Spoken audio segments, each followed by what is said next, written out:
Well, I'm kind of relaxing a little bit this afternoon.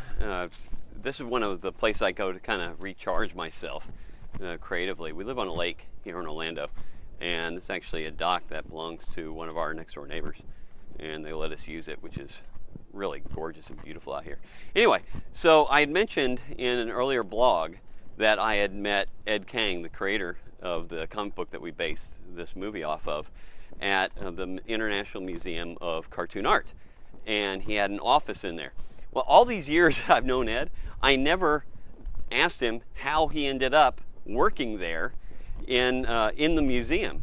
So this interview, it's a real short thing. He explains it. I thought you'd find it really interesting because I thought it was interesting. And you're finding out the exact same time I did on how in the hell he ended up working in this really cool place. So what led you to, and I probably even asked you when we first met, but when we met at the Museum of Cartoon Art, International Museum of Cartoon Art, why in the hell were you there? I mean, how did that work out? You're from Canada. That was in Boca Raton. It's in a museum. What was that about?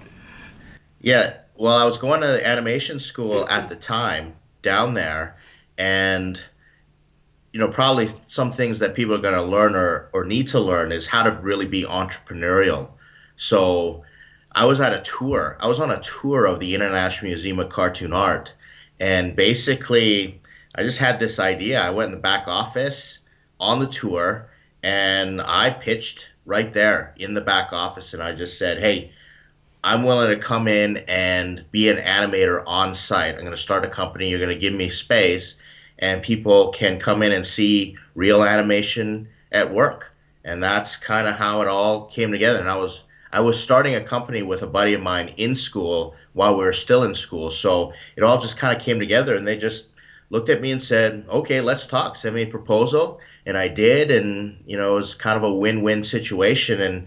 And I met the founder, Mort Walker, the guy who created Beetle Bailey. And man, it was just crazy. So it was really great, and I ended up trading work with them in terms of their marketing, and then I just worked live, and I did tours and did all these promotional events, and so that's how it all came together. It was just kind of let's pitch something and see if they go for it, and they did, and it was fantastic.